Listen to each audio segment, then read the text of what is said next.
International भी है और बहुत सारी डोमेस्टिक भी है, क्योंकि नीति आयोग भी बहुत सारी निकालता है, एजुकेशन मिनिस्ट्री भी निकालती है।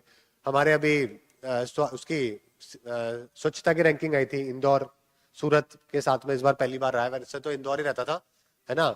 हाँ इस बार दो से, हाँ इस बार सूरत भी आ गया।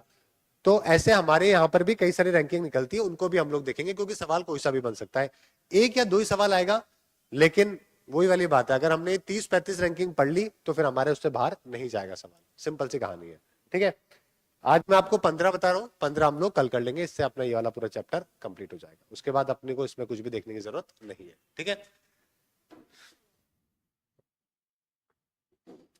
अब देखो यहाँ पे, और रैंकिंग जो होती है वो बहुत प्रकार की होती है, एयरपोर्ट को लेकर आएगी, स्वच्छता को लेकर आएगी, करप्शन को लेकर आएगी, हमारे नवाचार इनोवेशन जो है उसको लेकर आएगी, है ना, हमारे डेवलपमेंट को लेकर है, टेररिज्म को लेकर है, पानी को लेकर है, इन्वायरमेंट को लेकर है, दुनिया भर की रैंकिंग है जो कि हमें देखने को मिलती है।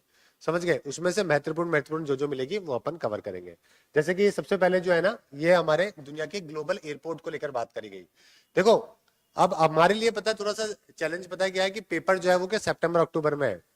अब जो भी रैंकिंग है उसमें 2023 आता है, तो 23 की हो गई एक तरीके से ये, तो हमें 23 की भी पढ़नी पड़ेगी, और पेपर अक्टूबर सितंबर अक्टूबर में, तो वहां तक जो रैंकिंग आ जाएगी 24 वो भी पढ़नी पड़ेगी। तो ये थोड़ा सा अपने लिए 23 और 24 दोनों हमें देख के चलना पड़ेगा इस वाले केस में। समझ गए, ये 2-3 ऐसे चैप्टर है जिसके अंदर अपने को दोनों लेके चलना पड़ेगा, बाकी के अंदर अपने को ऐसे दिक्कत नहीं आएगी। ठीक है, अब ये 2022 की है लेकिन आई 23 के अंदर है, तो भाई 23 वाली में आई है तो हमें पढ़ना पड़ेगा। अब एक ये ऑर्गेनाइजेशन है ना, सीरियम एविएशन करके, ये कंपनी है, एनालिटिक्स है, ये काम यही करती है पूरी दुनिया में। इंटरनेशनल एयरपोर्ट अथॉरिटी जो है उससे पूरा डाटा लेती है और बताती है कि भाई पूरी दुनिया में कौन से एयरपोर्ट ने सबसे बढ़िया परफॉर्म किया है। जब ये बात होती है कि हमारे परफॉर्मेंस की बात होती है, तो उसका मतलब क्या है कि भाई फ्लाइट डिले नहीं होनी चाहिए। कल परसों देखा होगा वो पायलट पे कूद पड़ा था एक, कोई फेंट दिया था तो अभी 12-12 घंटे फ्लाइट डिले हो रही है। मैं खुद भी अभी पिछले वीक में दिल्ली से जयपुर आ रहा था, 9 बजे की फ्लाइट थी, रात को सुबह 3 बजे पहुंचा ठीक है, उससे जल्दी तो मैं गाड़ी से आया था। ठीक है, कल मैं परसों मैं बैंगलोर से आ रहा था, तो शाम में 6 बजे की फ्लाइट थी, वहां से उड़ी 10 बजे। तो बहुत डिले हो रही है नॉर्थ इंडिया में अपने, क्योंकि क्या फॉग है, कोहरा बहुत है, तो उड़ भी नहीं पाती है, लोग समझते नहीं है। जो भाई साहब जो थे, जो इसका वीडियो चल रहा है, वो हनीमून पे जा रहे थे दिल्ली से गोवा की तरफ 28 साल वेट किया लेकिन 18 घंटे वेट नहीं हुआ शादी के और उसके बाद गुस्सा गुस्सा हो गए, और गुस्सा होने के बाद में पायलट पे उसके हाथापाई हो गई। अब जब भी कोई इस प्रकार की घटना होती है तो क्या होता होगा उस आदमी के साथ में, दुकान उकान चलाते थे दिल्ली के अंदर, बैन कर देते हैं। उसमें क्या 3 प्रकार के रूल होते हैं, आज सुबह ही भी पढ़ा था मैंने, रूल 1, 2, 3, ऐसे 3 अलग अलग कैटेगरी होती है। पहली कैटेगरी में अगर आपने किसी को गाली गलौज करी है, किसी को दूर से कुछ बोल दिया, किसी को गलत बोल दिया है ना, तो आपको 3 महीने का बैन होता है, 3 से 6 महीने का बैन होता है, अगर आपने लड़ाई वड़ाई कर ली, कुछ किसी को कुछ बोल दिया, कुछ भी कर दिया। और अगर आपने कुछ ऐसा काम कर दिया जिससे बाकी पैसेंजर को भी समझ बहुत जान को खतरा आ गया, किसी को मर्डर करने की कोशिश करी, कोई बम वम की कोई ऐसी वो आपने अंदर कुछ ऐसा सामान ले गए, तो उसके अंदर 6 महीने से लाइफ टाइम तक जा सकते हो। ठीक है, बहुत बार ऐसा होता है कि एयरलाइंस के, कुणाल कामरा का भी केस हुआ था बहुत पहले, अर्नब गोस्वामी को उसने कुछ बोल दिया था तो उसको 6 महीने तक बैन कर दिया था। गया वो इंडिगो में था, बैन किया था एयर इंडिया ने तो इसके अंदर रूल एक ये भी है कि आप जरूरी नहीं कि वही एयरलाइंस करें, एक कमिटी बैठती है इसमें 3 मेंबर की, वो कमिटी डिसाइड करती है कि भाई इसके ऊपर इस आदमी का करना क्या है। वो कमिटी में एक जज होता है, एक आपके सिविल एविएशन का आदमी होता है, और एक जो हमारे कस्टमर की जो एक काउंसिल होती है उसका एक आदमी होता है, 3 लोग होते हैं। 30 दिन के अंदर वो रिपोर्ट अपनी देते हैं कि इस आदमी के साथ में ये करना है। तो अब बाकी सारी एयरलाइंस भी उसको बैन कर देती है, क्योंकि लगता है ना कि यार ये आदमी यहाँ पे कर रहा है तो फिर बाकी भी बाकी जगह भी कर सकता है। फिर उस आदमी को ट्रेन से जाना पड़ता है 6 महीने 8 हाँ, वो उसका हनीमून वो ट्रेन से बनाने जाएगा, वो गोवा जाएगा तो 3 दिन में पहुंचेगा, जहां से 3 से 4 दिन के अंदर। ये वाली कहानी है। तो जब परफॉर्मेंस की बात होती है, इसका मतलब होता है कि कोई भी फ्लाइट जो है ना, वो टाइम पे जा रही है कि नहीं जा रही है। ठीक है, कितना जो है उसमें डिले हो रहा है। अब पूरी दुनिया में जो सबसे ज्यादा जो टाइम पे फ्लाइट जो उड़ी है ना, वो है ये हानेटा हानेडा हानेडा हानेडा हवाई अड्डा है, जो कि जापान के अंदर है। इसने सबसे ज्यादा एक्यूरेसी दिखाई है दुनिया में। दूसरे नंबर के ऊपर है हमारा कैंपिंगोडा, कैंपिंगोडा बेंगलोर के अंदर है ना। अब ऐसे बोलते हैं कि भाई 2 लाख से ज्यादा फ्लाइट है जो कि इसकी उड़ी है, और उसकी जो एक्यूरेसी है ना वो 84% से भी ज्यादा एक्यूरेसी है जो कि इसकी रही है, जिसने टाइम पे पहुंचाया है। ठीक है, इसी के अंदर हमारा एक और एयरपोर्ट है 7वें नंबर के ऊपर, जो है हमारा आईजीआई, इंदिरा गांधी एयरपोर्ट, जो कि दिल्ली के अंदर है। समझ गए? तो ये 3 एयरपोर्ट है जो कि आपको ध्यान रखने हैं अगर टॉप परफॉर्मिंग की बात की जाए। इसके अंदर जरूरी नहीं दुनिया का बड़ा एयरपोर्ट होना चाहिए या फिर कुछ छोटा है बड़ा है, बात है कुल मिला के फ्लाइट कितनी है और वो कितनी टाइम पे जा रही है, टाइम पे आ रही है। समझ गए? दूसरा एक और ये है हेनले पासपोर्ट, हमारी पासपोर्ट पावर को दर्शाता है। अगर विदेश में जाना है तो पासपोर्ट लेके जाना पड़ेगा। पासपोर्ट ऐसा नहीं होता, अभी मैं आपको मान लो 1 लाख रुपए, आपको मैं 1 करोड़ रुपए दे दूं और मैं बोलूं चलो एक काम करो 15 दिन बाद ऑस्ट्रेलिया या अमेरिका चल जाओ, चल जाओगे क्या? नहीं जा पाओगे। 1 महीने बाद, 1 महीने बाद, 2 महीने बाद 2 महीने बाद चांसेस है। ठीक है, चांसेस है और मैक्सिमम चांस है कि 2 महीने में भी रिजेक्ट हो जाएगा। क्योंकि जब वीजा देता है कोई भी बड़ा कंट्री, जब वीजा देता है तो वो ये देखता है कि पीछे आपके कौन कौन से देश आप पहले घूम चुके हो, है ना, पिछले 2 साल का आपका बैंक स्टेटमेंट क्या है, ठीक है, आपने कोई प्रॉपर्टी, आपकी नौकरी कैसी है, प्रॉपर्टी कैसी है, ये सारी चीजें आपको देखने के बाद ही वो वीजा देता है। क्योंकि उसको पता है कि अगर ऐसा पीछे बैकग्राउंड नहीं है तो ये यहाँ पे आ रहा है सेटल होने, यहाँ आएगा और बच जाएगा वापस जाएगा ही नहीं, इसको धक्के मार के भेजना पड़ेगा। तो ऐसी स्थिति ना हो, इसलिए ये लोग वीजा जो है एक तरीका है जो कि वीजा के थ्रू होता है। अब क्या होता है कि दुनिया में पासपोर्ट पावर से हम ये डिसाइड करते हैं कि किसको कितना जल्दी वीजा मिलेगा। समझ गए? अगर मैं जापानी हूं मान लो, अगर मेरे पास जापानी पासपोर्ट है या सिंगापुर का पासपोर्ट है, तो मेरे को दुनिया के 194 कंट्री में मुझे वीजा लेने की जरूरत नहीं है। मैं वहां एयरपोर्ट पे जाऊंगा, जैसे अपन आप दिल्ली जाते हो तो टिकट करा के पहुंच जाते हो, वैसे वो लोग टिकट करवा के किसी भी देश में पहुंचेंगे, वीजा ऑन अराइवल है जो कि उनको वहां पे मिल जाएगा। पता नहीं ऐसा क्या है उनके, क्योंकि और अभी क्या है, पहले तो जो है ना 2023 की जो रैंकिंग थी इसमें तो जापान नंबर पे था। ये देखो 193 ऐसी जगह थी जहां पे इनको वीजा ऑन अराइवल था। समझ गए? यानी कि पहुंचने के बाद में आप वहां पे वीजा ले लो। और अगर आपको वीजा चाहिए, किसी कंट्री ने बोला भी, तो 1 दिन पहले 2 दिन पहले भी आप अप्लाई करोगे ऑनलाइन तो आपको मिल जाएगा। इसको इसी से पावर देखी जाती है कि पासपोर्ट की पावर किसकी कितनी है। ठीक है, जापान था, सिंगापुर है, कल परसों 2-3 दिन पहले ही इसकी 2024 की भी रैंकिंग आ गई। अभी 2-3 दिन पहले ही इसकी 24 की भी रैंकिंग है जो कि अभी अभी आई है। तो आपको 23 वाला नहीं भी करोगे तो भी चलेगा, क्योंकि 24 वाला अब ज्यादा जरूरी, क्योंकि आई गया है। अब इस बार पता है बड़ी बात यह है कि जो नंबर 1 पे है ना, ऐसे 6 कंट्रीज हैं जो कि नंबर 1 पे आ गए। एक कंट्री तो जापान तो खैर हो ही गया, इसका पासपोर्ट तो है ही। दूसरा सिंगापुर भी है इसमें, और जो बाकी जो 4 कंट्री है वो है यूरोप की। एक स्पेन है, एक जर्मनी है, एक फ्रांस है, और एक इसमें और है वो इटली है। तो इनका दुनिया का सबसे नंबर 1 पे पासपोर्ट है इनका। दुनिया के मैक्सिमम कंट्री इनको बोलते थे तुम तो आ जाओ कभी भी, कोई दिक्कत नहीं है।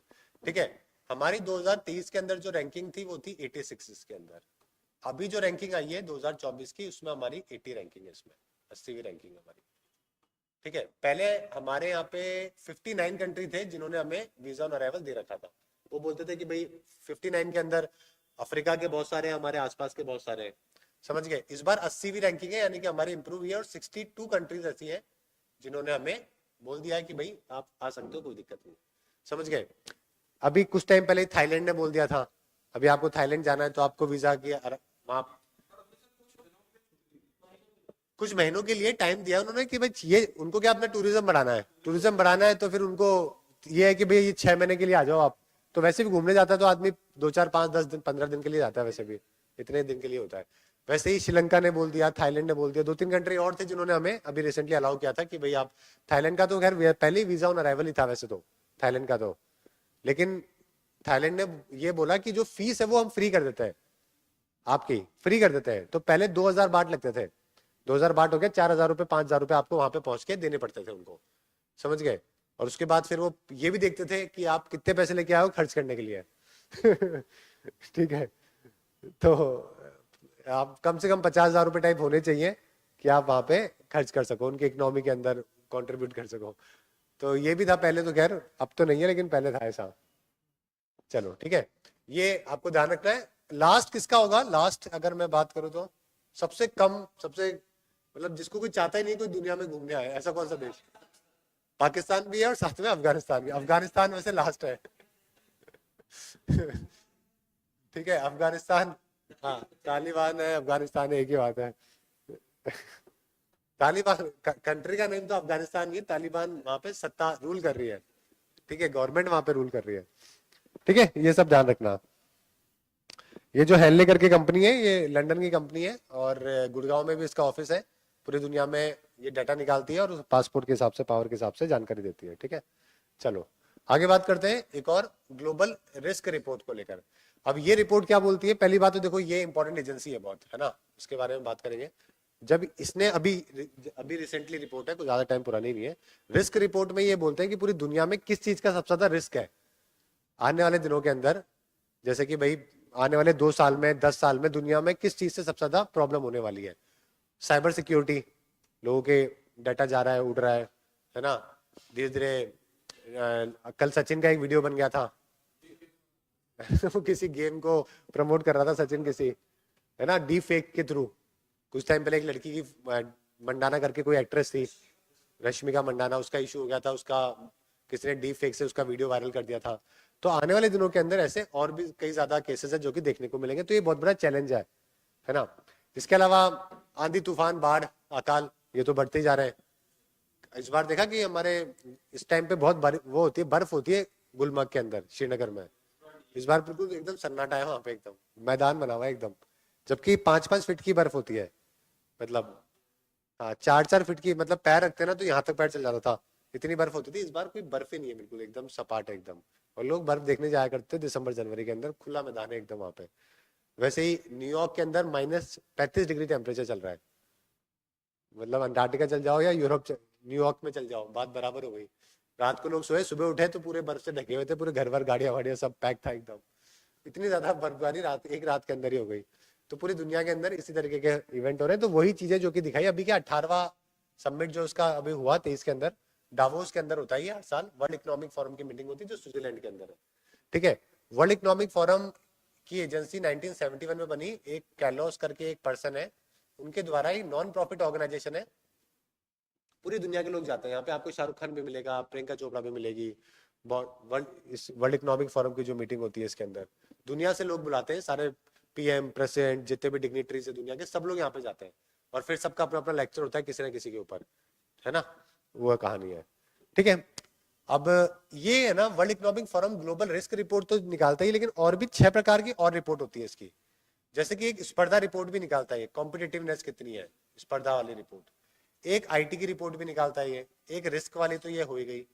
एक पूरी दुनिया में ट्रैवल एंड टूरिज्म को लेकर भी निकालता है कि भाई ट्रैवल और टूरिज्म दुनिया में कितना आगे बढ़ रहा है। ठीक है, 4 हो गई। पॉपुलेशन जेंडर गैप की, हाँ जेंडर गैप की एक और होती है। ठीक है, कि दुनिया में असमानता कितनी है पुरुष और महिला के बीच में। ठीक है, वो भी निकालता है। एक रिपोर्ट और होती है इसकी जो कि होती है ट्रांजिशन को लेकर, यानी कि आप अपना कोयले से अपने सोलार की तरफ कितनी जल्दी आप अपना ट्रांजिशन कर रहे हो। तो ये 6 प्रकार की रिपोर्ट है। पेपर में 2019 के सिविल सर्विसेज के अंदर भी सवाल आया था, जिसके अंदर ये पूछा गया था जेंडर गैप वाला, कि जेंडर गैप किसके द्वारा पब्लिश किया जाता है। तो वर्ल्ड इकोनॉमिक फोरम इसका आंसर था। हर 2-3 साल के अंदर ये सवाल एक बार आ जाता है, कोई ना कोई रिपोर्ट का इसके बारे में पूछ लेते हैं।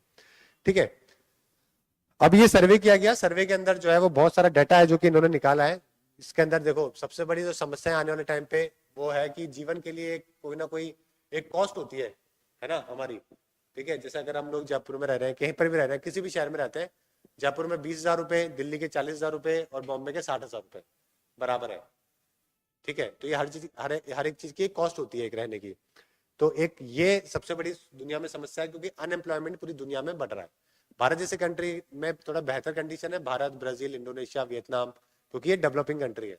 डेवलपिंग कंट्री में हमेशा अपॉर्चुनिटी ज्यादा होती है, समझ गए। आने वाले पिछले 70 सालों के अंदर आप देखोगे कि जितना डेवलपमेंट या जितना तेजी से इकोनॉमी नहीं बढ़ी होगी, उससे ज्यादा तेजी से 10 साल के अंदर आपको, 15 सालों के अंदर आपको और देखने को मिलेगी। उसका कारण यही है क्योंकि हमारे डेवलपिंग स्टेज के ऊपर है।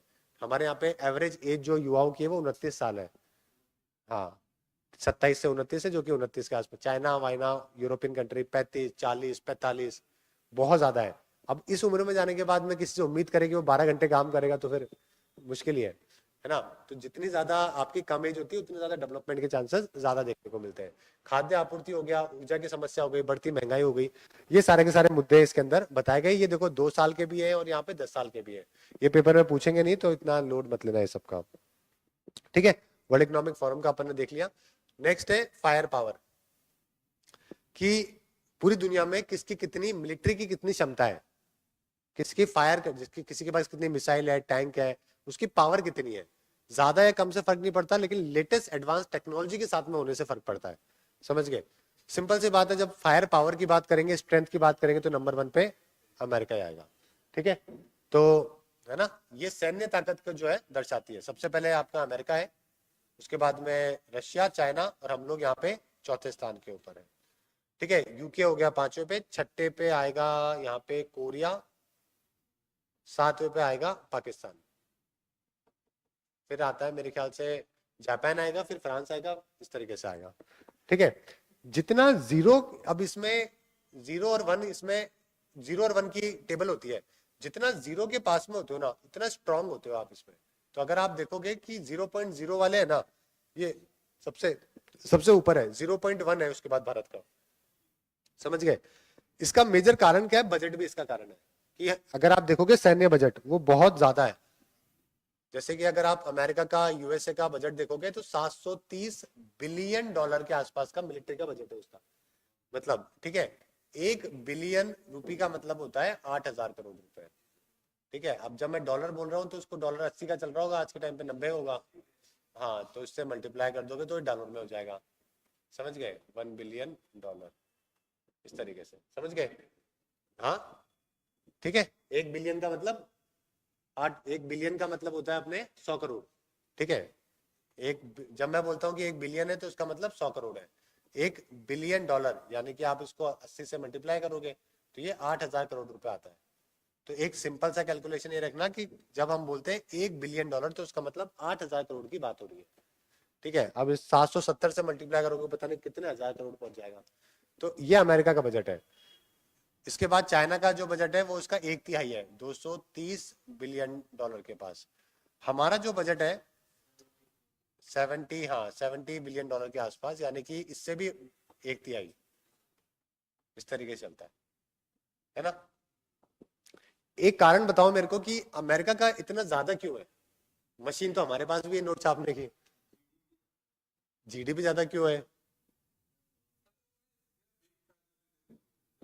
बेचता तो है, ये बात तो सही है, लेकिन बेचने से क्या इतना ज्यादा पैसा आ जाएगा कि वो इतना खुद ही इतना इन्वेस्ट कर सकता है। चलो जीडीपी की बात बात सही है, जीडीपी ज्यादा है उसकी, लेकिन जीडीपी ज्यादा होने का मतलब क्या होता है, मतलब।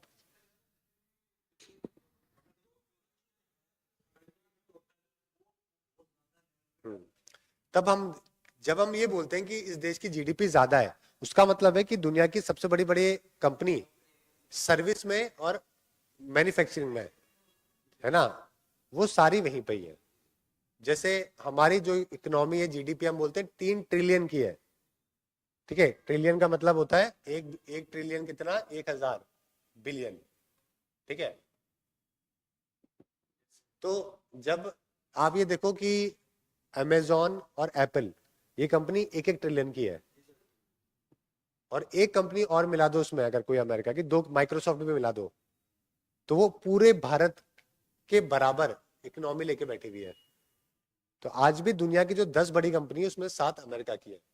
तो वहां पे वो इतना प्रोडक्शन करते हैं, इतनी सर्विसेज दे रहे हैं पूरी दुनिया को, कि उनके पास पैसा इतना आता है कि उनकी इकोनॉमी बहुत आगे बढ़ जाती है। समझ गए, इसी वजह से। तो हमेशा इकोनॉमी को आगे बढ़ाने के लिए 2 चीजें जरूरी है, एक आपकी सर्विस इंडस्ट्री बहुत बढ़िया और एक मैन्युफैक्चरिंग बहुत बढ़िया हो। हम लोगों के यहाँ पे मैन्युफैक्चरिंग कम है, सर्विस इंडस्ट्री ज्यादा है। समझ गए। अगर आप देखोगे टीसीएस, विप्रो, इन्फोसिस, कॉलेज में कैसे ट्रक भर भर के लेके जाते हैं है ना, जब अपना एम्प्लॉयमेंट वो आता है 4th ईयर के अंदर, तो वो इसीलिए ले जाते हैं। वो कभी भी आप देखोगे कि कोई प्रोडक्शन मैन्युफैक्चरिंग वाली कंपनी नहीं आती इतनी। मारुति कभी ट्रक भर भर के लेके नहीं जाएगी, टाटा, मारुति, ये सब। लेकिन टीसीएस, इन विप्रो, एचसीएल, हर कॉलेजेस, इंजीनियरिंग कॉलेजेस के अंदर सीधे सीधे 1,000 किलो लोग चाहिए, आ जाएंगे इसमें 200 लोग एक साथ ऐसे लेके जाते हैं वो। ठीक है, तो तो जीडीपी वहां से इनकी बहुत ज्यादा बढ़ती है। अब जब इनकी जीडीपी ज्यादा है तो सरकार के पास पैसा ज्यादा है, सरकार के पास पैसा ज्यादा तो खर्च करने को ज्यादा है, खर्च करने को ज्यादा है तो फिर डिफेंस इनका मजबूत बन जाता है। एक और कारण होता है जो कि होता है इनकम टैक्स। ठीक है, हमारे देश के अंदर 140 करोड़ लोग हैं, 140 करोड़ मानते हैं। कितने लोग हैं जो कि आईटीआर भरते होंगे? आइडिया बताओ, कोई आइडिया फिर भी? आईटीआर तो समझते हो ना, इनकम टैक्स रिटर्न फाइल। हाँ हाँ ठीक है। सिर्फ इस साल का बता रहा हूँ डेटा, 7 से 8 करोड़ लोगों ने आईटीआर भरी है। 7 से 8 करोड़ का मतलब हो गया कितना परसेंट है, निकाल लो। 4-5%। चलो इंटरेस्टिंग बात बताता हूँ एक। अब देखो 140 करोड़ लोग हैं, ठीक है, 8 करोड़ ले लेते हैं चलो, कुछ लोग जो है रोते रोते बाद में भी भरेंगे। 8 करोड़ आईटीआर भरी है, इसमें से है ना 5 से 6 करोड़ ये बोलते हैं कि हमारा सालाना इनकम 2.5 लाख से 3 लाख के नीचे है, यानी कि हम इनकम टैक्स देने के लायबल नहीं है। 8 करोड़ में से भी, यानी कि कुल मिला के इतना बड़ा देश, 140 करोड़ लोग जो है, उसमें सिर्फ अगर आप देखोगे तो 1 से 2 करोड़ लोग हैं जो कि टैक्स पे कर रहे हैं। इनका टैक्स भी अगर मैं जोड़ लू ना तो 14-15 लाख करोड़ पहुंच जाता है। देश चलाने के लिए चाहिए होते हैं 50 से 55 लाख करोड़, सिर्फ 1 से 2 करोड़ लोगों का टैक्स चाहिए, 14 से 15 लाख करोड़। ठीक है। इंडिया में अभी वो एम्प्लॉयमेंट देखो, हमारे यहाँ पे टोटल मिला के ये मानते हैं कि 40 करोड़ रोजगार लोग हैं जो कि काम करते हैं। ठीक है, 40 करोड़ लोग काम करते हैं, हम लोग ये मान के चलते हैं। एक का 4 लोगों का परिवार है, यानी कि 140-145 करोड़ की हमारी जनसंख्या होगी, है ना। 40 करोड़ में से 80% से ऊपर इनफॉर्मल सेक्टर में काम करते हैं लोग। इनफॉर्मल सेक्टर का मतलब होता है जहाँ पे ना तो कोई आपका एग्रीमेंट होता है, ना कोई आपका एम्प्लॉयमेंट होता है, ना ही कोई आपका ये पता होता है कि छुट्टी मिलेगी नहीं मिलेगी। समझ गए, आज आपने नौकरी करी है, आज का पैसा मिलेगा। जैसे कि डेली वेजेस, जैसे कि आपके रेडी वाले, चाय वाले, दुकान वाले, है ना, परचूनी वाले, इसमें बहुत सारे लोग आ जाते हैं। देश में सारे सरकारी नौकरी में जोड़ लूं, स्टेट की सेंटर की, तो 2 से 2.5 करोड़ लोग हैं जो कि सरकारी लोग हैं। प्राइवेट को और जोड़ लूं तो इसमें 6 करोड़, 8 करोड़, 10 करोड़ के आसपास और नौकरियां जो कि बन जाती है। इसके अलावा जितनी भी नौकरियां है ना, सारी इनफॉर्मल सेक्टर की है।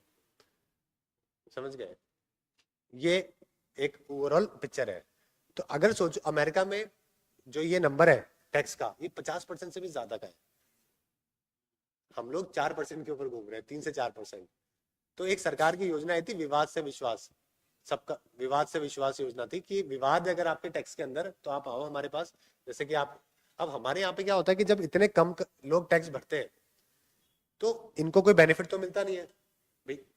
समझ रहे हो, आज कल को आपने मान लो 5 लाख का टैक्स भरा सरकार को, आपने 5 लाख का भरा, इन्होंने 0 भरा, आपको और इनको देश में कोई अलग सुविधा मिलेगी?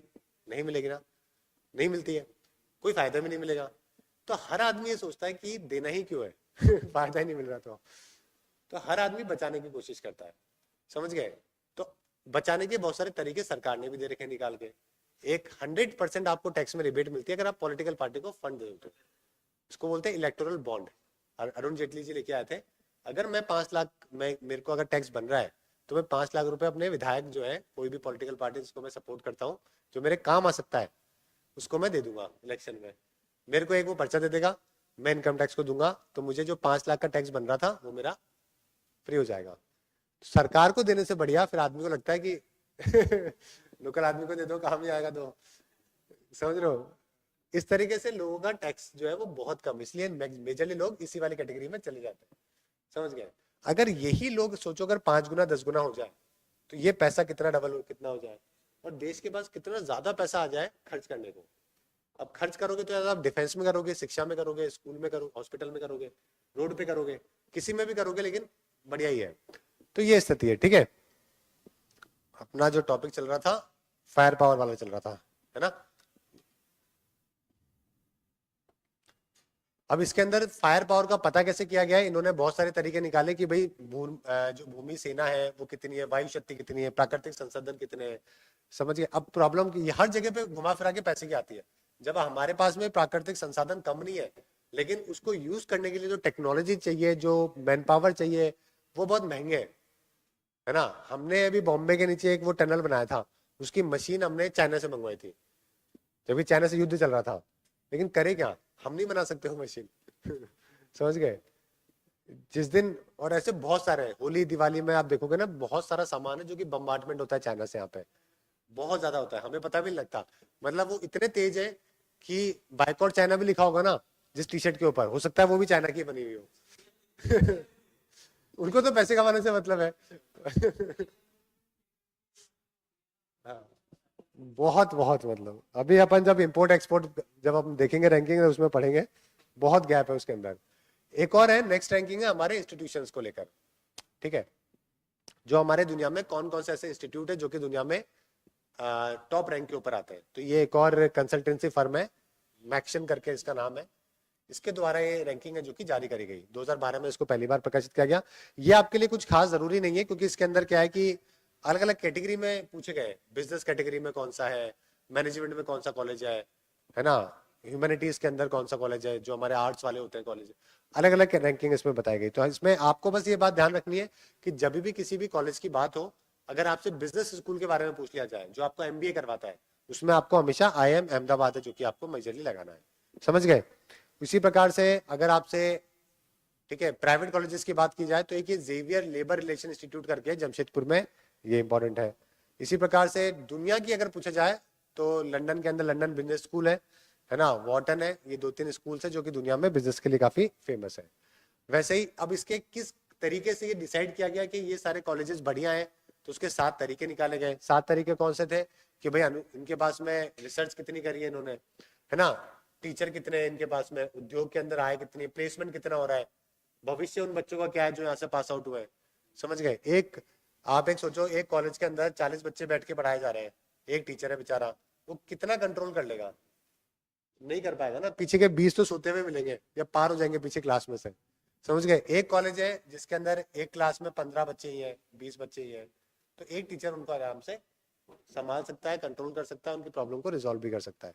समझ गए। तो हर एक स्कूल और हर एक कॉलेज का जो अच्छा जो कॉलेज होता है, अच्छा स्कूल होता है, उसकी क्लासरूम में कम होते हैं बच्चे, हमेशा 15-20 बच्चे, 30।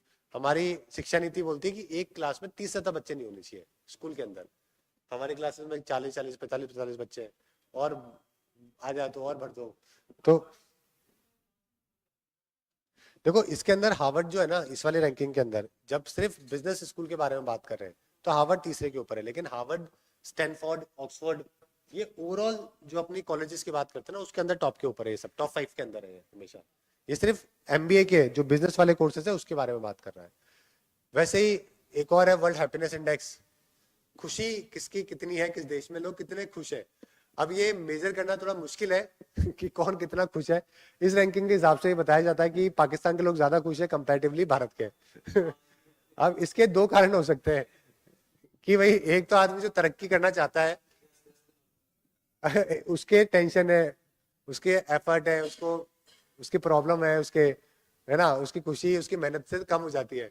अब जिसको लोड ही नहीं है कि भाई ठीक है जो चल रहा है जो चल रहा है, ठीक है, बढ़िया खाओ पियो मस्त रहो अलग, है ना, तो ऐसी कंडीशन में शायद खुशी आपकी ज्यादा हो सकती है।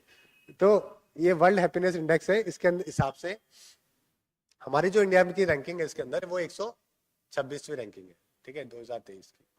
इससे पहले 136वें नंबर के ऊपर थे हम लोग, अभी थोड़ा हम लोग 126 के ऊपर आ गए। दुनिया में सबसे खुश जो है वो फिनलैंड, डेनमार्क, आइसलैंड, एक जो कंट्रीज है वो माने जाते हैं। जनसंख्या भी कम है, एरिया भी कम है। भूटान इसके अंदर नहीं है, लेकिन भूटान टॉप 30 के अंदर है। हमारे आसपास के जो कंट्री है, जो सार्क कंट्रीज जिनको ऊपर कहते हैं हमारे, उसके अंदर भूटान सबसे ऊपर है। ठीक है, तो भूटान जीडीपी पे काम नहीं करता, भूटान बोलता है कि मैं जीडीपी नहीं बढ़ाऊंगा, मैं अपने हैप्पीनेस पे काम करूंगा। तो टीवी भी उसके अभी 20 साल 15 साल पहले आया है वहां पे। इंटरनेट भी बहुत कम है आज के टाइम पे। उसका एक नुकसान भी हुआ है। हमेशा क्या होता है, हर एक चीज का नुकसान और फायदे दोनों होते हैं। तो उन्होंने हमेशा क्या किया, डेवलपमेंट पे ध्यान नहीं दिया। उसकी वजह से प्रॉब्लम ये हो गई कि रोजगार ही नहीं अभी वहां पे। तो वहां पे जो भी वापस से इलेक्शन हुआ है, जहाँ पे उनकी सरकार बदल गई, उसका कारण यही था ये जो नए प्रधानमंत्री बने, क्योंकि पिछले वाले प्रधानमंत्री ने भी कोई रोजगार के ऊपर काम नहीं किया। अगर रोजगार चाहिए तो आपको फैक्ट्री तो लगानी ही पड़ेगी भाई, कंपनीज को तो बुलाना ही पड़ेगा। अब जब कंपनी आती है तो आपके वहां के रूल्स रेगुलेशन इतने स्ट्रांग होने चाहिए और आपके लोग करप्ट कम होने चाहिए कि वो उनको कुछ गलत नहीं करने दे। अगर आपके लोग मिल गए तो फिर उसका गलत भी हो जाता है। तो भूटान की ये समस्या थी। तो भूटान के और नेपाल के कई सारे युवा अभी यूक्रेन के अंदर लड़ रहे हैं, रशिया की आर्मी से लड़ रहे हैं। ये स्थिति आ गई कि नौकरी के लिए उनको युद्ध लड़ना पड़ रहा है, और वो भी वहां पे जाके, है ना। ये स्थिति है। नेपाल का तो बहुत ही, अभी 10 युवा नेपाल के मर गए यूक्रेन रशिया वॉर में। पता किया तो पता लगा तो नेपाल से लोग टेंशन में नेपाली क्या कर रहा है यहाँ पे, मतलब इतना दूर फिर जब लोगों ने देखा कि कारण क्या है इसका, पता किया, न्यूज़पेपर में आया, तब पता लगा कि वहां पे बेरोजगारी बहुत ज्यादा है। हमने यहाँ पे गोरखा लेना भी बंद कर दिया अभी अग्निपथ के अंदर, पता है ना। हाँ, तो ये एक बहुत टेंशन की बात है कि हो सकता है 10 से 15 साल में गोरखा रेजिमेंट ही खत्म हो जाए। गोरखा बहुत बढ़िया बटालियन, बहुत अच्छी रेजिमेंट है। नेपाल के भी इंडिया में अलाउ है। गोरखा उनके लिए अलग है, उनके लिए लद्दाख स्क्वाड का एक और करके है, जो लद्दाखी पहाड़ी लोगों के लिए अलग है। गोरखा के अंदर मेजरली नेपाली लोग हैं। 40 से 50 हजार लोग हैं अभी उसके अंदर। तो अभी अग्निपथ स्कीम के अंदर एक भी आदमी को वहां से नहीं लिया गया, रिक्रूटमेंट नहीं किया गया। ठीक है। तो अब जिस तरीके से वो रिटायर हो रहे हैं, अगले नहीं आ रहे, तो हो सकता है 10 साल के अंदर वो रेजिमेंट ही खत्म हो जाए। एक और इसमें बड़ी टेंशन ये है कि चाइना हो सकता है कि उनको अलाउ कर ले। तो अगर हमने नहीं किया उनको 2-3 साल में इस मुद्दे को रिजॉल्व, अग्निपथ योजना में अगर वहां पे रिक्रूटमेंट नहीं करे, तो ये टेंशन ये हो सकता है कि आने वाले 10-15 साल के अंदर गोरखा रेजिमेंट चाइना की तरफ से लड़े, चाइना के पास चले जाए। तो ये खैर देखते हैं वो तो आने वाले दिनों में। लेकिन अभी 1-2 साल जब से अग्निपथ की शुरुआत हुई है ना, तब से अभी एक भी नेपाली नहीं आया ये। और वो उनकी नौकरी के लिए एक बहुत अच्छा जुगाड़ था, वो ये। सबसे दुनिया में अनहैप्पी जो है वो अफगानिस्तान, ठीक है। ये ऊपर के फिनलैंड, डेनमार्क, ये दो ही नाम आपको ध्यान रखने हैं। पिछले 6 साल से लगातार है, जो कि फिनलैंड टॉप के ऊपर है। 2000 इससे 2022 में हम लोग 36वें रैंकिंग के ऊपर थे, थोड़ा सा बेहतर हो गए। अब ये पता कैसे करते हैं ये बताओ मेरे को, क्या खुशी कैसे मेजर करोगे, मशीन तो है नहीं सिर्फ लाइवलीहुड के हिसाब से भी कैसे करोगे कि भाई नौकरियां के हिसाब से तो अमेरिका होना चाहिए यार। आज आपको नौकरी, इसमें क्या एक सर्वे होता है, 2-4 हजार लोग पकड़ते हैं हर कंट्री के, गैलोप सर्वे बोलते हैं उसको। तो उस सर्वे के हिसाब से कई सारे पैरामीटर होते हैं कि आपके रिश्तेदारों ने आपकी कितनी मदद करी, पढ़ाई, पड़ोसी के साथ आपकी कितनी लड़ाइयाँ हुई है, ठीक है, नौकरी आपको मिली कि नहीं मिली है, सरकार से आप कितने दुखी हो, क्लाइमेट का भी फर्क पड़ेगा इसमें। तो बहुत सारे पैरामीटर है इसके अंदर, ठीक है। ये देखो इसके अंदर सामाजिक समर्थन कितना है। अब हमारे यहाँ पे थोड़ा सामाजिक समर्थन की समस्या ही है समाज समर्थन तो बहुत दूर की बात है तो ये एक आय हो गया, एक स्वास्थ्य का हो गया, एक स्वतंत्रता कितनी है, उदारता कितनी है, ठीक है, भ्रष्टाचार का अभाव। ये सारे के सारे पैरामीटर है जिसके हिसाब से ज्यादा सर्वे नहीं होता, 1000-2000 लोग इसमें होते हैं इन्वॉल्व हर कंट्री के, उसके हिसाब से ये रैंकिंग है। जो कि वही तो बात है, देखो हमेशा जनसंख्या, छोटा परिवार सुखी परिवार तो हम बोल ही रहे ना 20-30 साल से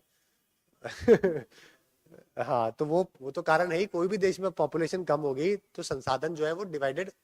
आप 5 बच्चे करोगे यार, अगर 1 लाख रुपए कमा रहे हो, 20-20 हजार रुपए उनके पास ही आ रहे हैं, और ऐसे 3-2 ही होंगे तो वो बढ़िया 50 हजार रुपए, मतलब दिल्ली बॉम्बे में भी आराम से टाइम निकल सकता है उनका। वही वाली कहानी है, जितने छोटा पॉपुलेशन होगा। लेकिन अभी हमारी भी फर्टिलिटी रेट बहुत कम हो गई है। हम लोग पॉपुलेशन कितनी बढ़ रही है वो देखते हैं फर्टिलिटी रेट से, कि एक महिला के एवरेजली कितने बच्चे हो रहे हैं। इसका डायरेक्टली जो लिंक है वो शिक्षा से है। जैसे शिक्षा बढ़ती है वैसे बच्चे कम होते हैं, समझ गए। तो जितने देशों की अपन बात कर रहे हैं यहाँ पे शिक्षा 50 साल पहले ये पूरे शिक्षित हो चुके हैं, 100 साल पहले शिक्षित है ये सब। जब हमारा संविधान नहीं बना था तब तो ये शिक्षित हो चुके थे। तो अब ये तो उस स्टेज पे कि इनकी पॉपुलेशन गिर रही है, इनकी तो पॉपुलेशन रोकने के लिए इनको वो देना पड़ता है। चाइना ने भी किया है, आप बाकी देश भी जो यूरोप के कंट्री हैं, अगर आप फॉर एग्जांपल अगर आप फिनलैंड के अंदर हो, अगर आप बच्चे कर रहे हो 2, तो आपको हनीमून के लिए भी पैसे देंगे, आपका टैक्स में भी रिबेट करेंगे, आपको फ्रिज भी देंगे, आपको 2 एक्स्ट्रा चीजें देंगे। लेकिन लोग करने को ही रेडी नहीं है। उसके 2 कारण है, एक तो वही जिम्मेदारी, और दूसरा ये कि वहां पे खर्चे भी ज्यादा होते हैं। हम अपने जैसे नहीं है कि बच्चे भाई ठीक है हो जाएंगे अपने आप बड़े, घर में एकदम चाचा मामा ताऊ के साथ सब बड़े हो जाएंगे, ऐसे नहीं चलता वहां पे। वहां पे अगर एक डॉग, एक कुत्ता भी है ना, उसके भी ह्यूमन राइट्स है। उसको 2 बार आपको घुमाना पड़ेगा, खिलाना पड़ेगा, किसी ने कंप्लेन कर दिया आप 6 महीने जेल में चल जाओगे, उसका घर होगा छोटी जगह होगी, मतलब ह्यूमन राइट्स बहुत ज्यादा है। तो आदमी को लगता है ना कि भाई कोई इतना कौन लाइबिलिटी पालना चाहता है, इसलिए धीरे धीरे वहां पे और बच्चे बहुत ही कम, पॉपुलेशन नीचे जा रही है उनकी। तो हमारी पॉपुलेशन अब 2050 के बाद में नीचे जाएगी, हम लोग 2100 के टाइम पे वापस से 100 करोड़ के हो जाएंगे। आप और मैं होंगे नहीं ये देखने के लिए 2100 तक, लेकिन 100 करोड़ हो जाएंगे 2050 के बाद में, हम लोग वापस से नीचे डिक्लाइन हो जाएंगे। अभी हमारी फर्टिलिटी रेट 2.0 पे पहुंच चुकी है। अगर आपको सेम रिप्लेस करनी है ना, अगर पॉपुलेशन जितनी है उतनी की उतनी, तो भी कम से कम 2.1 होनी चाहिए।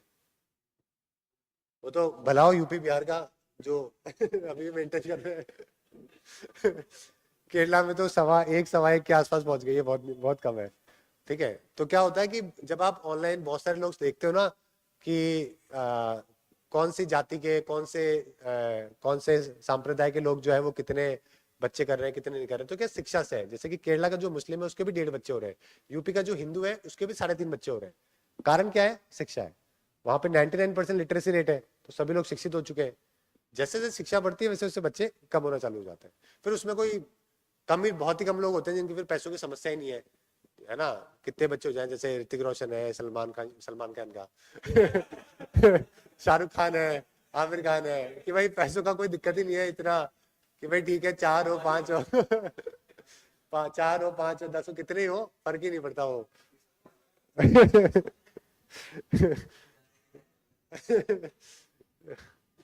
तो आगे बात करते हैं डेमोक्रेसी की। ठीक है दुनिया में लोकतांत्रिक कौन सा देश कितना बढ़ रहा है आगे की तरफ या पीछे की तरफ जा रहा है, ठीक है, उसको लेकर है। तो यहाँ पे स्वीडन के एक विश्वविद्यालय जिसका नाम है वीडेम, उसके द्वारा ये रैंकिंग है, वीडेम संस्था करके है, उसके द्वारा ये रैंकिंग है जो कि निकाली जाती है। समझ गए? अब इसके अंदर क्या 5 अलग अलग पैरामीटर है, उसके हिसाब से सबकी अलग अलग रैंकिंग है। तो आपको सब 5 के अलग अलग याद करने की कोई भी जरूरत नहीं है। जैसे कि विचारशील लोकतंत्र कितना है, समानतावादी लोकतंत्र कितना है, सबकी अलग अलग रैंकिंग है। इसकी अलग रैंकिंग आएगी, इसकी अलग आएगी, ऐसे अलग अलग है। तो आपको वो सब देखने की कोई भी जरूरत नहीं है। ठीक है ना। ये चीजें आपको इसमें भी क्या 0 से लेकर 1 तक चलता है। और हमारी 2014 के बाद में इसके हिसाब से डेमोक्रेसी डाउन जा रही है, डिक्लाइन जा रही है हो सकता है हो सकता है। ठीक है, अलग अलग रैंकिंग इसके इस हिसाब से होती है। चलो अब ये एक और इंपॉर्टेंट है जो कि हथियारों को लेकर है, सिप्री की रिपोर्ट है। SIPRI Stockholm International Peace Research Institute, SIPRI. Stockholm कहां पर है? ये राजधानी है, हाँ स्वीडन की राजधानी। उनके एक एजेंसी है, ये पूरी दुनिया में बताती है किसने कितने हथियार खरीदे, कितने बेचे, किसने कितना पैसा है जो कि हथियारों में लगाया है।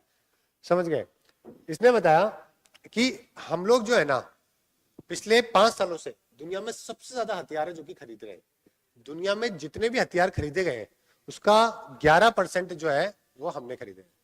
उसके बाद सऊदी अरेबिया है 6.5%, कतर है, ऑस्ट्रेलिया है, चाइना है, 2-4% पाकिस्तान भी है। तो ये डाटा है जो कि देता है।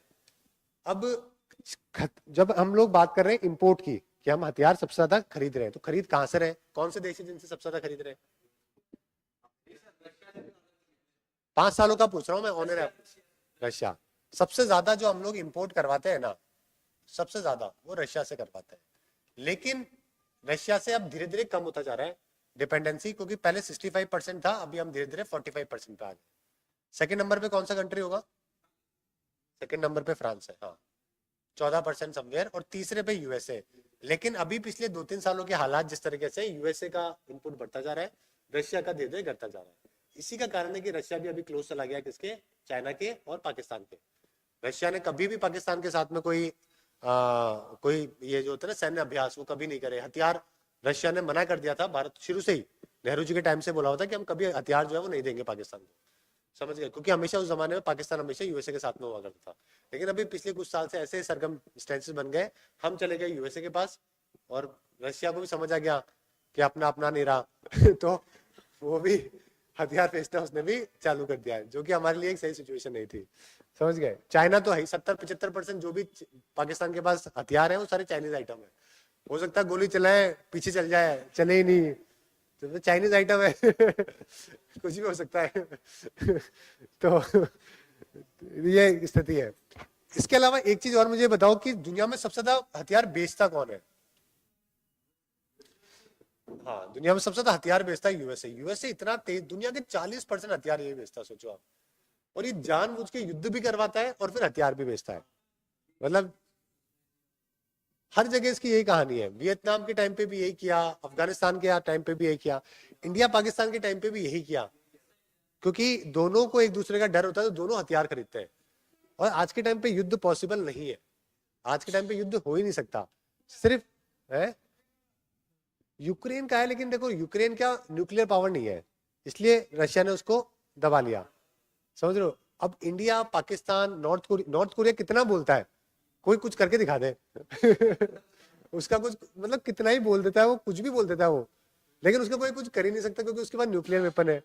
अब न्यूक्लियर वेपन आप सोचो कि जब 1900 सेकेंड वर्ल्ड वॉर के टाइम पे, 45 के टाइम पे ही, जब पूरा शहर एक न्यूक्लियर बम से तबाह हो गया, हिरोशिमा नागासाकी के अंदर, क्या नाम था उसके, फैटमैन और, हाँ, तो आज उससे है ना 100 गुना ज्यादा हथियार, मतलब ज्यादा हथियार बन चुके हैं, पावरफुल बन चुके हैं। तो आज अगर एक न्यूक्लियर पड़ेगा तो पूरा शहर का पूरा स्टेट गायब हो जाएगा, तो कोई भी नहीं बच सकता। मतलब उस वाली कंडीशन के, आप कितने ही नीचे जमीन के खड्डे खोद लो तो कोई भी ये रिस्क नहीं ले सकता कि किसी न्यूक्लियर वाले पावर कंट्री के साथ में युद्ध कर सके, इसलिए कभी भी युद्ध नहीं हो सकता। छोटी छोटी हो सकते हैं, बॉर्डर के ऊपर कन्फ्लिक्ट हो गए, इधर उधर चले गए, है ना, 2-4 गोलीबारी हो गई, ये सब चल सकता है, लेकिन युद्ध पॉसिबल बिल्कुल भी नहीं है, क्योंकि अब युद्ध होगा तो दुनिया तबाह होगी, वो कहानी है, ये है। तो लेकिन फिर भी आपको अपने आप को वेपन के साथ में मजबूत करते रहना जरूरी होता है, क्योंकि क्या बॉर्डर के ऊपर प्रॉब्लम हुई, चाइना के साथ में बॉर्डर का इश्यू हो गए, है ना। अब उन्होंने अपना, मैं दिखाऊंगा आपको मैप में, जब हम लोग पढ़ेंगे वो इशू, उसके अंदर उन्होंने अपना जो काफी एरिया अंदर आ गए सैटेलाइट इमेजेस के हिसाब से, लद्दाख के अंदर पैंगोंग लेक जो है ना, तो पैंगोंग लेक के अंदर क्या ऐसे पॉइंट होते थे, फिंज 2, 4, 6, तो पहले बीच का क्या न्यूट्रल जोन था।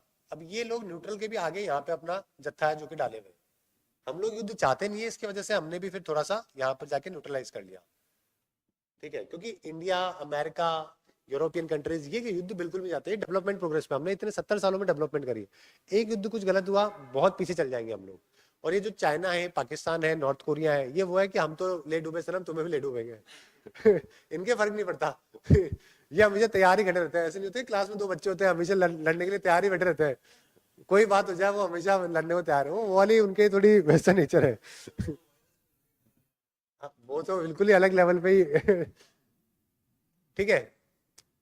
दुनिया में सबसे ज्यादा यूएसए एक्सपोर्ट कर रहा है, उसके बाद सेकंड नंबर पे कौन करेगा?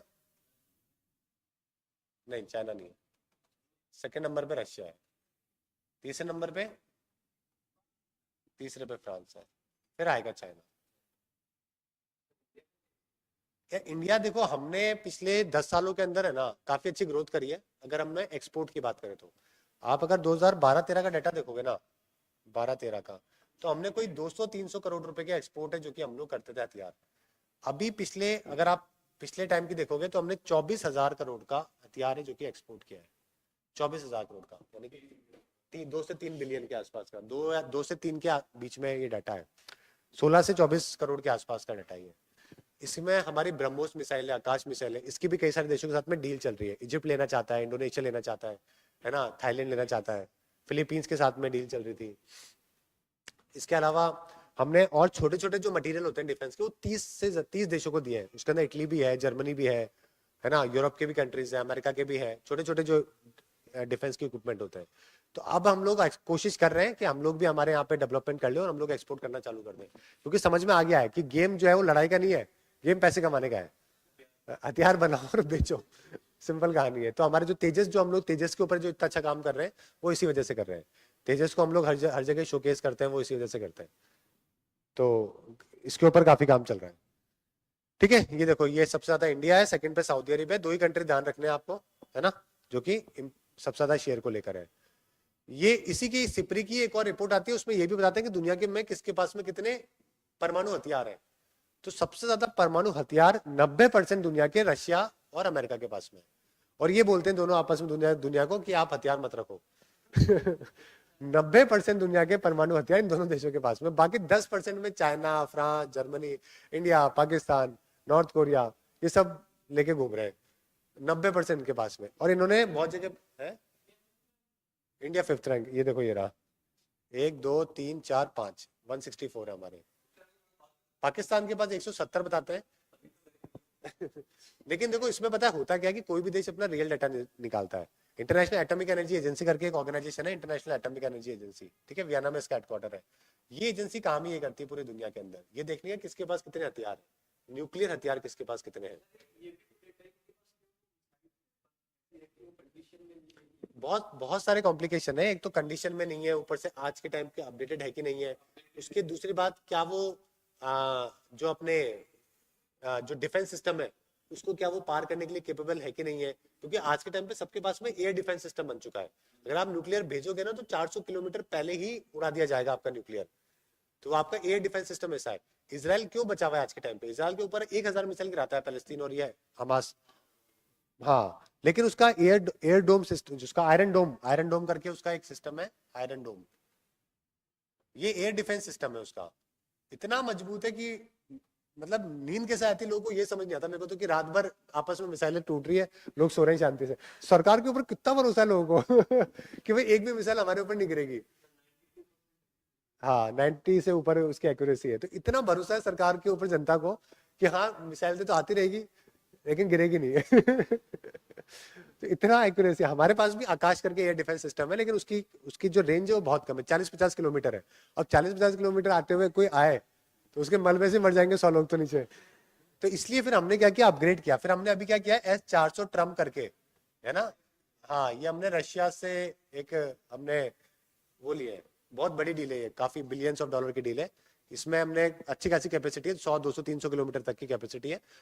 हाँ, S-400 करके, हाँ ठीक है। चलो आगे बात करते हैं लिटरेसी रेट को लेकर। ये कल क्वेश्चन आया था, अभी आईबी का एग्जाम था आज, है ना। आज आईबी का एग्जाम है, एसीआईओ का आईबी का एग्जाम था। तो आज की जो पहली शिफ्ट है सुबह की, उसके अंदर एक सवाल आया कि मेल की 2011 की लिटरेसी रेट जो है वो कितनी है, 2011 के सेंसस के हिसाब से। मेल पुरुषों की 2011 के सेंसस के हिसाब से जो साक्षरता दर है वो कितनी है। ये आज सुबह का क्वेश्चन है, 8:30 से 9:30 बजे के बीच में पेपर हुआ है। कितनी थी 2011 के हिसाब से? 74 तो हमारी है, देश की है, एवरेज है 74.04 इसके हिसाब से, 2011 के सेंसस के हिसाब से। पुरुषों की जो है इसके अंदर वो है अपनी है 84 पॉइंट समथिंग, 84.16 कुछ ऐसे, 82 पॉइंट समथिंग। और महिलाओं की जो फीमेल की है वो 65 पॉइंट समथिंग है, 16 या कुछ ऐसे करके, ठीक है, ऐसे करके। और एवरेज जो है 74.04 है। तो ये सुबह, आज ही सुबह सवाल है जो कि आया।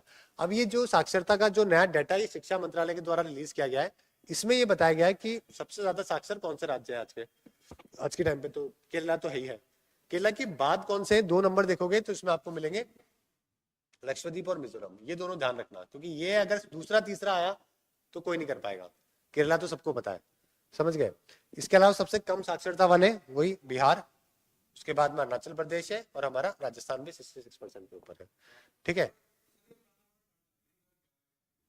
कौन सा वाला? ये नहीं, ये जो है ना लिटरेसी रेट जो है ये 2013 के अभी रिसेंटली डाटा दिया है, जिसमें अर्बन और रूरल, ग्रामीण और हमारे शहरी के अंदर कितनी लिटरेसी रेट है उसको लेकर बताया इन्होंने।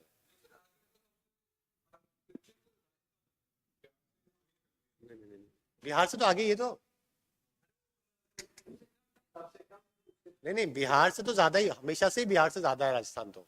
मतलब तभी तो बिहार जो है वो 61 है, राजस्थान 66% है, ज्यादा तो है ही, ठीक है। लेकिन बिहार सबसे नीचे है, राजस्थान सबसे नीचे नहीं है, सबसे कम साक्षरता है।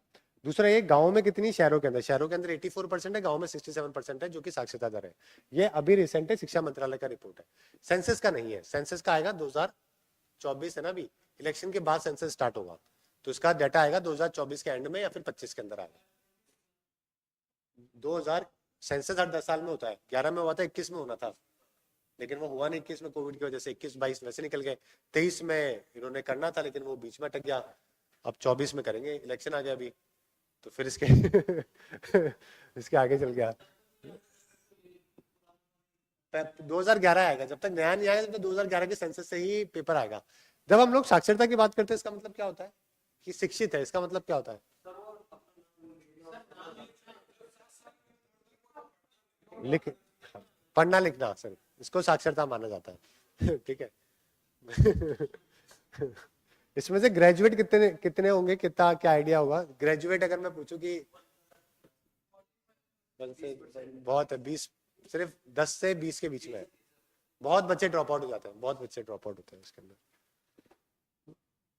मतलब वो रियलिटी। अब देखो एक और इसके अंदर डेटा बहुत अच्छा था कि जहाँ पे जिन जिन की बच्चों की जहां जहां पे ज्यादा मदर शिक्षित है ना, वहां पे स्थिति अलग है, वहां पे उनके बच्चे भी शिक्षित हो गए। समझ गए? तो ये एक बहुत अच्छा था। जैसे केरला के अंदर महिलाएं जो 99% है, मिजोरम है, गोवा हो गया, त्रिपुरा हो गया।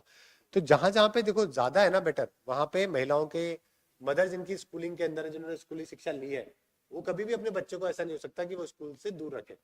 ये होता ही होता है। मतलब फादर तो शाम में 2 पैग पी के, ठीक है, मदर है जो कि हमेशा मैं रियलिटी बता रहा हूँ। मैं बहुत सारी बस्तियों में जाता हूँ, पढ़ाया है मैंने, अभी पढ़ाता हूँ, तो मैं यही हाल है।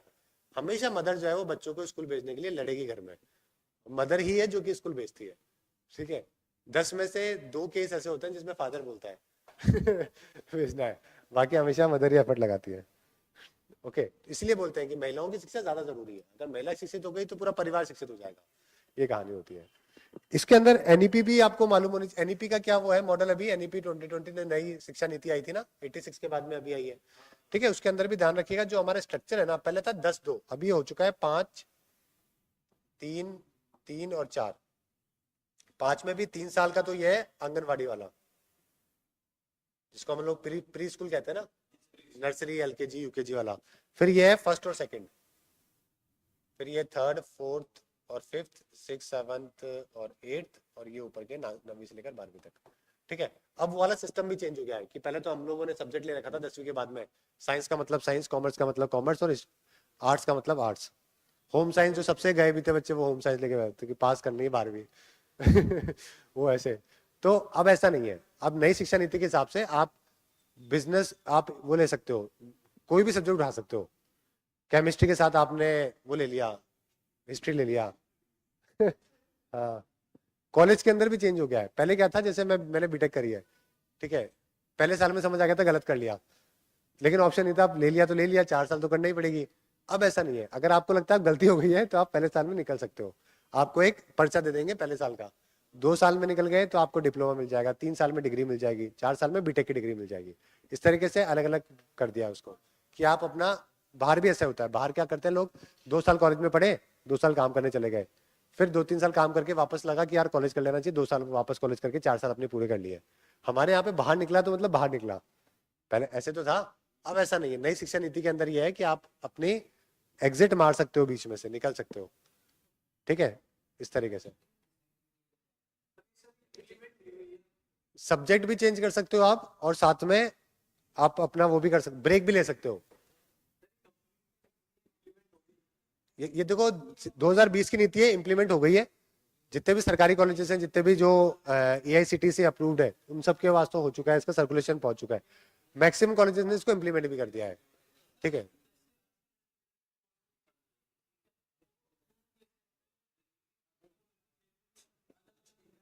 इंटीग्रेटेड आती है, 5 साल लिखा रहता है उसमें।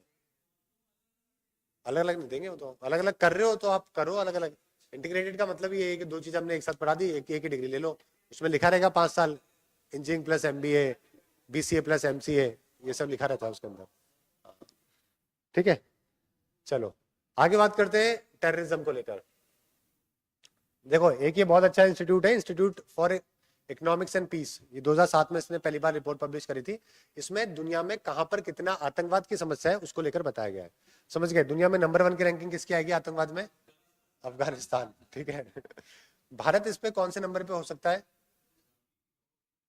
हम लोग इसमें 13वें नंबर पर है।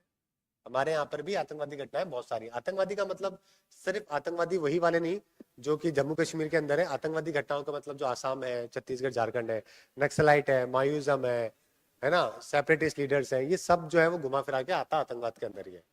ठीक है, तो इस वजह से हमारा 13वें नंबर के ऊपर यहाँ पे रैंकिंग है। अफगानिस्तान जो है वो दुनिया में फर्स्ट रैंक नंबर के ऊपर है। ओके, ये देखो बर्किनो फासो, सोमालिया, फिर सारे के सारे अफ्रीकन कंट्रीज के अंदर भी बहुत ज्यादा प्रॉब्लम है। इसमें 0 से लेकर 10 तक है, इसके अंदर भी है ना। 0 के अंदर है कि 0 के पास में अगर आपकी रैंकिंग है, इसका मतलब आपके वहां पे आतंकवादी घटनाएं कम होती है। और अगर 0 से लेकर 1 के पास में जा रहे हो, और 10 के पास में जा रहे हो, यानी कि यहाँ पे ज्यादा आतंकवादी घटनाएं आपको देखने को मिलेगी। ठीक है, 13वीं भारत की रैंकिंग है टेररिज्म के अंदर, ध्यान रखिएगा। टेररिज्म, टूरिज्म वो देखा होगा ना 12वीं बार 12th फेल में, टूरिज्म पे लिख के आ गया टेररिज्म की जगह तो ठीक है। एक और ये है कि वर्ल्ड की ग्रेटेस्ट प्लेसेस, देखो हर साल क्या होता है कि कुछ ऐसी जगह के बारे में बताया जाता है जो 2023 के अंदर बहुत फेमस जगह होती है, जहाँ पे लोगों को प्रमोट किया जाता है घूमने के लिए, वहाँ पे लोकल जो है वो डेवलपमेंट हो जाए। तो एक और ये टाइम मैगजीन जो है ना अपनी, बहुत ही फेमस है टाइम मैगजीन, 1923 के अंदर पब्लिश होती है। टाइम मैगजीन दुनिया की सबसे बड़ी मैगजीन मानी जाती है। मतलब ये मान के चलो कि हमारे यहाँ पे जितने अखबार नहीं बिकते ना, उससे ये मैगजीन बिक जाती है। इसका सर्कुलेशन है कोई 12-13 लाख का, तो दुनिया में इसलिए बहुत फेमस है ये। इसका time magazine person of the year भी आता है हर साल, है ना। हर साल एक आदमी को उसमें बताते हैं कि दुनिया में सबसे फेमस रहा है, मतलब। तो इस बार जो रहा वो 2023 का कौन रहा, एक आर्टिस्ट है टेलर स्विफ्ट। हाँ ठीक है, टेलर स्विफ्ट करके, है ना। टेलर स्विफ्ट ने ये गिटार बजाती है, बहुत ही फेमस अदाकारा, मतलब म्यूजिशियन है। और इसने मतलब इस बार क्या किया, एक वर्ल्ड का ट्रिप किया, कई सारे देशों के अंदर वर्ल्ड टूर करे अपने म्यूजिक को लेकर। उसकी जो टोटल टिकट बिकी है ना, वो कितने की बिकी होगी, कोई आइडिया?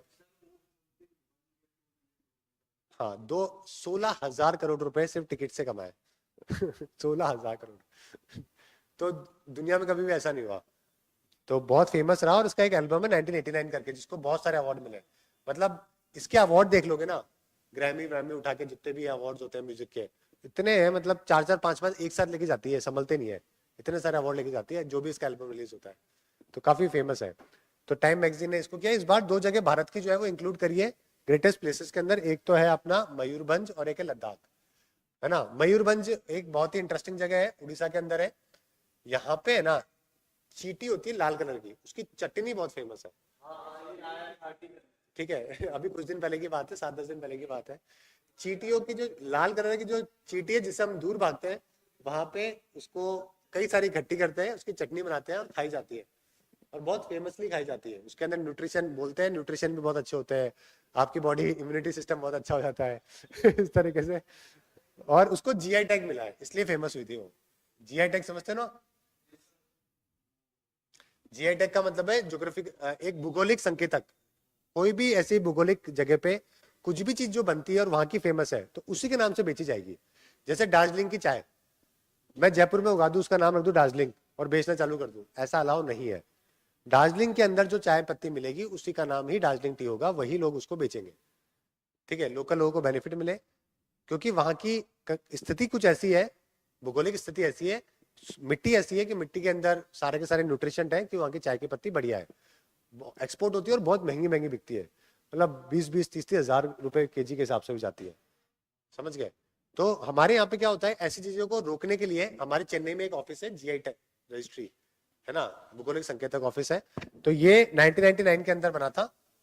अभी 500 से ज्यादा ऐसे प्रोडक्ट है हमारे देश के, हर राज्य के अपने अपने, हर राज्य के अपने अपने, राजस्थान के भी अपने बहुत सारे, और तमिलनाडु के इसके अंदर मैक्सिमम है। तो 500 से ज्यादा है इसके अंदर। इसी के अंदर जीआई टैग, और कितने साल के लिए मिलेगा ये? साल कितने होते हैं इसमें? 10 साल के लिए होता है ये। हाँ, 10 साल के लिए मिलता है आपको। ठीक है, बहुत सारी चीजें इसमें, जितने भी आप फेमस फेमस नाम सुनते हो, सारे के सारे आपको इसके अंदर मिल जाएंगे। ठीक है, ये दोनों जगह का नाम भी आपको ध्यान रखना है। नेक्स्ट बात करते हैं वर्ल्ड यूनिवर्सिटी रैंकिंग को लेकर। ये दुनिया की world university ranking, QS one बोलते हैं इसको, है ना।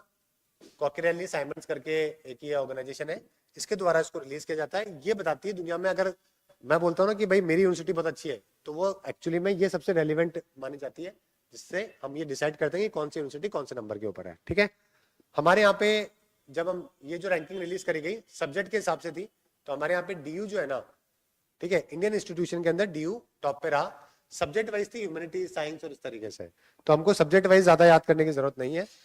ओके, ये देखो आर्ट्स और ह्यूमैनिटीज के अंदर हार्वर्ड्स है। ओवरऑल नहीं है, सब्जेक्ट के हिसाब से, अपने सब्जेक्ट की कैटेगरी के हिसाब से। ठीक है, जैसे किसी का साइंस एंड टेक्नोलॉजी में है, किसी का कॉमर्स में है, किसी का ह्यूमैनिटीज में है, उस तरीके से है। मेडिकल के अंदर है, हाँ। एम्स अच्छा है, एम्स दिल्ली वाला एम्स है, बहुत अच्छा रैंक के ऊपर है। ये वर्ल्ड में तो आईआईटी हमारा 350-400 नंबर पर है वर्ल्ड के हिसाब से। हम लोग इतने, हमारी यूनिवर्सिटी टॉप में नहीं है, इसीलिए तो सारे बच्चे बाहर भागते हैं। क्या कितने लोग फॉर्म भरते होंगे बाहर? एससी का फॉर्म कितना बच्चे भरते हैं, ऐसे सीजीएल का?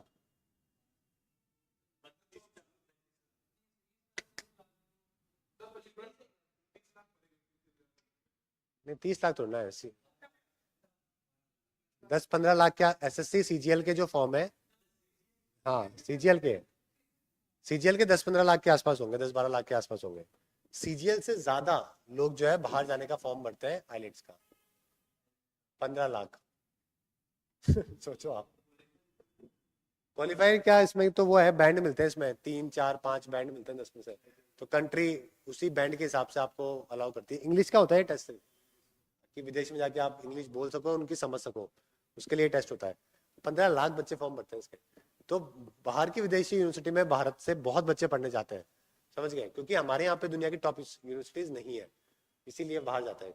तो हमारी तो आईआईटी 300-350-400 नंबर पे पहुंच जाती है कई बार।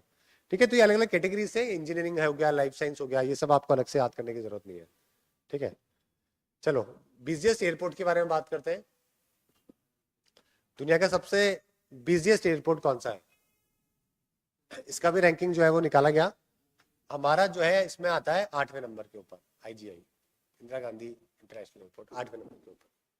ठीक है, बीजीएस की जब हम लोग बात करते हैं तो यहाँ पे देखिए हेडफील्ड जैक्सन एयरपोर्ट है अटलांटा के अंदर, यूएसए के अंदर, बहुत बड़ा एयरपोर्ट भी माना जाता है। ये सबसे ज्यादा बीजीएस है। बीजीएस का मतलब सबसे ज्यादा फ्लाइट आती है, सबसे ज्यादा लोग जाते हैं। ठीक है, हमारा आईजीआई के अंदर भी अगर आप देखोगे ना तो ऐसा लगता है कि बस स्टैंड होता है ना, बस स्टैंड जैसी भीड़ लगती है IG Indira Gandhi international airport पे। लेकिन तब भी हम लोग 8वें नंबर के ऊपर है। तो सोचो बाहर के कहाँ है, ये रहा दिल्ली वाला। इसीलिए दिल्ली में 2 एयरपोर्ट बन गए, एक और नोएडा में बन रहा है, जयवार। तो उससे क्या होगा, दिल्ली की जनसंख्या 2 जगह डिवाइड हो जाएगी, है ना। कई बार तो ऐसा होता है कि लोग अंदर भी नहीं घुस पाते, इतनी हालत खराब हो जाती है। नेक्स्ट है ह्यूमन डेवलपमेंट इंडेक्स, ये भी बहुत इंपॉर्टेंट है, संयुक्त राष्ट्र विकास कार्यक्रम के द्वारा इसको जारी किया जाता है, बहुत ही इंपॉर्टेंट है। इसके अंदर बताया जाता है कि पूरी दुनिया में किस देश के अंदर ह्यूमन इंसान का डेवलपमेंट कितना है। ठीक है, खुशी की बात नहीं हो रही, डेवलपमेंट की बात हो रही है। डेवलपमेंट के यहाँ पे 4 पैमाने हैं जो कि ये लोग मानते हैं, समझ गए। एक तो मानते हैं कि आप जीते कितना हो, आपका जीवन कितने साल का है ऑन एन एवरेज। हम लोग भारतीय 69 ईयर के आसपास हमारा ऑन एन एवरेज हम लोग जीते हैं। अगर 69 से पहले अगर किसी की डेथ हो रही है तो आप दुख मनाओ, 69 से ज्यादा अगर किसी की डेथ होगी तो मनाओ मत, क्योंकि उसने एवरेज अपनी जिंदगी जी ली है। भारत में इतना ही जीता है इंसान। जब देश आजाद हुआ था तब कितना था? पहले के लोग तो बहुत जीते थे ना। पहले लोग तो, अरे अपने दादाजी तो बहुत जीते थे, 100-100 साल जीता थे। है 35 साल था सिर्फ एवरेज हमारे देश में। 35 साल एक एवरेज एज थी, क्योंकि हॉस्पिटल ही नहीं थे। सांप काट गया, बाबा के पास ले गए, बाबा जी क्या करेंगे, बंदा सलट गया। तो पहले सुविधा ही नहीं थी ना। अभी तो यह है कि हार्ट अटैक आया, 2 मिनट में हॉस्पिटल ले गए, आधे घंटे में पहुंचा दिया। ठीक है, पहले कुछ सुविधा ही नहीं थी हमारे पास में। जब नेहरू जी ने लेक्चर दिया था तब साक्षरता दर कितनी थी हमारे देश में? 10-12% के आसपास पढ़े लिखे लोग थे, और वो इंग्लिश में लेक्चर दिया था उस जमाने में। याद है ना वो जो रात को लाल किले से जो था। तो बहुत कम थी। ब्रिटिशर्स हमें बहुत बुरे हाल में छुप के गए थे, बहुत ही बुरे हाल में। उससे 70 सालों में हमने बहुत चीजें, 35 साल से अब हम लोग 69 पे पहुंचे, 72 पहुंच गए थे, लेकिन कोविड की वजह से वापस से 69 हो गया। तो पहला तो देखा जाता है इसके अंदर की लाइफ आपकी कितनी है। ये जो जापानीज है ना, ये बहुत जीते हैं, जापानीज यूरोपियन की 90 साल तक के लोग जी जाते हैं आराम से। खाने पीने का तरीका काफी बढ़िया है। एक आपके स्कूलिंग कितनी है, कितने सालों की है? औसत एक बच्चा किस देश में कितने साल स्कूल जाता है, समझ गए। एक ये है कि एक तो है औसत वाला, और एक ये है कि अपेक्षित एक्सपेक्टेड कितने साल है जो कि वो स्कूल जाएगा। और एक चौथा पैरामीटर है इसके अंदर, सकल घरेलू ग्रॉस ग्रॉस नेशनल इनकम। ठीक है, राष्ट्रीय आय, राष्ट्रीय आय कितनी है।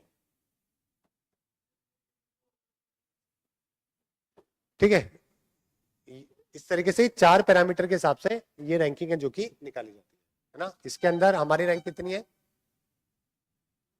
इसके अंदर हमारी रैंक कितनी है, देखो टॉप पे तो स्विट्जरलैंड, नॉर्वे, आइसलैंड, ये कंट्रीज है जिन्होंने टॉप किया है इसके अंदर, ठीक है। हम लोग 132वें नंबर के ऊपर आउट ऑफ 100, ये 121 की रैंक है। इससे पहले हम लोग और 131 के ऊपर थे, कोविड के अंदर एक नंबर और पीछे है जो कि हम लोग चले गए। ये जब आपका एग्जाम आएगा तब तक इसकी एक और रैंकिंग आ चुकी होगी, तो उस टाइम तक ये वाला पीछे वाला डाटा हो जाएगा, लेकिन होगी वही 132, 133, 134 इसी के आसपास है जो कि हमें देखने को मिलेगी। हमारे जो आसपास के जो कंट्रीज है सबके देखोगे तो नेपाल, ये 3 कंट्री हमारे से पीछे है, बाकी श्रीलंका, भूटान, चाइना, ये सारे के सारे हमारे से काफी बेहतर स्थिति के अंदर है, ठीक है। 132वीं रैंकिंग हमारी, ये बात ध्यान रखनी। टॉप के ऊपर कौन सा कंट्री है ये भी आपको ध्यान रखना है, स्विट्जरलैंड और नॉर्वे, ठीक है, ये 2 कंट्री है जो कि टॉप के ऊपर है। ओके, चलो आगे बात करते हैं आर्टिफिशियल इंटेलिजेंस को लेकर। सबसे ज्यादा इन्वेस्टमेंट कौन से देशों में एआई के अंदर हो रहा है आज के जमाने में, तो हम लोग भी दुनिया के 5 ऐसे देशों के अंदर है जहां पे सबसे ज्यादा इन्वेस्टमेंट है जो कि आर्टिफिशियल इंटेलिजेंस के अंदर किया जा रहा है। तो हमारी रैंक भी 5 ही है इसके अंदर। स्टैनफोर्ड यूनिवर्सिटी जो है, ठीक है, यूएस के अंदर ये यूनिवर्सिटी है, उसके द्वारा डाटा है जो कि दिया गया, उसने हमारी जो रैंकिंग है वो बताई है कितनी, 5वें स्थान के ऊपर है, ठीक है। नंबर 1 पे अमेरिका है, चाइना है, ब्रिटेन है, इजराइल है। इजराइल बहुत ही खतरनाक है इस लेवल के ऊपर। आपको शायद आइडिया नहीं होगा, दुनिया की जो टॉप 100 कंपनी है ना, उसमें से 60 से 70% कंपनियों का रिसर्च करने का जो ऑफिस है ना, जो रिसर्च करते हैं, वो इजराइल के अंदर है। छोटा सा कंट्री, पानी वानी कुछ नहीं है, लेकिन इतना साइंस के ऊपर इतना काम करता है ना कि इससे पूछा इंटरनेशनल एटॉमिक एनर्जी एजेंसी ने कि बताओ कितना आपके पास वो है, एटॉमिक एनर्जी एजेंसी जो न्यूक्लियर वेपन का देखती है, उसके अंदर इजराइल का नाम नहीं था, आपने देखा होगा तो, लेकिन इजराइल के पास हथियार है, परमाणु हथियार है और बहुत है, लेकिन आज तक कोई ट्रैक ही नहीं कर पाया कितने एजेंसी, कोई पता नहीं कर पाया। इससे पूछा तो ये बोलता है जब वक्त पड़ेगा तो बताऊंगा। भाई ये कोई जवाब हुआ? जब वक्त पड़ेगा बताऊंगा, ये क्या बात हुई? तो अभी तक ये पता ही नहीं है इजराइल के पास में कितनी। अभी तो खैर जो युद्ध चल रहा है वो एक टेररिस्ट ग्रुप से चल रहा है, जहाँ पे उसकी सेना इतनी इफिशिएंट है कि उसको जरूरत ही नहीं है सबकी, और न्यूक्लियर कोई यूज कर भी नहीं सकता, तो करेगा तो फिर वो ये काफी प्रॉब्लम हो जाएगी। तो इसराइल बहुत ही पावरफुल है, मतलब, है ना। लेकिन हमने जो है ना दक्षिण कोरिया, जापान, कनाडा, इन सारे देशों को पीछे छोड़ दिया एआई के अंदर। तो हमारे यहाँ पे काफी पैसा है जो कि निवेश हो रहा है किसके अंदर, एआई के अंदर, ठीक है। चलो, तो ये था आज के आपके ऐसे 15 रैंक जो कि हमने डिस्कस करें। 15 से 20 और अपन करेंगे जो कि कल के दिन कर लेंगे, फिर अपना ये वाला चैप्टर और हो जाएगा। 2023 की सारी अपनी है, ठीक है।